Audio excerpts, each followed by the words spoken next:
మొన్నటిదాకా ఒకడు నేను అల్లు అర్జున్ ఫ్యాన్ని, కొంచెం తగ్గుపయ్యా, తగ్గకపోతే బాగోదు, చనిపోయింది, ఒక ప్రాణం పోయింది, రేవతి అనే ఒక ఆడపడుచు ప్రాణం పోయింది, ఇప్పుడు కూడా తగ్గనంటే ఎట్లా అంటూ హితబోధ చేశాడు. అల్లు అర్జున్ అభిమానిగా చెప్తున్నా, తగ్గేదిలే కాదు, కొంచెం తగ్గు. ఎందుకు తగ్గాలి? ఏ విషయంలో తగ్గాలి భయ్యా? నువ్వు రేవంత్ తొత్తువు చెప్పావని తగ్గాలా? లేదంటే ఏమీ తెలియకుండా అమాయకుడిని చేసి కేసులు ఇరికించినందుకు తగ్గాలా? అక్కడితో వదలకుండా అసెంబ్లీలో ఇష్టానుసారంగా ఆయన పైన అభియోగాలు చేసినందుకు తగ్గాలా? లేదంటే పోలీసులంతా కలిసి ఎవిడెన్సులు అల్లు అర్జున్కి వ్యతిరేకంగా క్రియేట్ చేసి దాన్ని మీడియాలో వదిలినందుకు తగ్గాలా?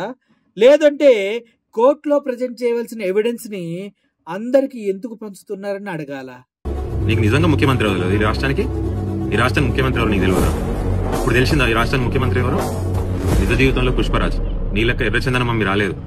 అంచెలంచెలు కష్టపడుతూ నిన్ను, నన్ను, ఆ పిల్లగాన్ని, వాళ్ళ తల్లిని అందరిని ఒకే విధంగా చూసే పుష్పరాజ్ అదే రేవంత్ రెడ్డి. ఇప్పుడైనా గుర్తుంటది కదా? తగ్గాలంటే మనిషి చచ్చిపోవాలి, ఆత్మాభిమానం పాతి పెట్టాలి. ఒకవేళ అల్లు అర్జున్ ఆత్మాభిమానాన్ని పాతి పెట్టి తగ్గిపోయినట్లయితే ఆయన అల్లు అర్జునే కాదు. ఏమంటారు మీరు? అవునా కాదా? That's it.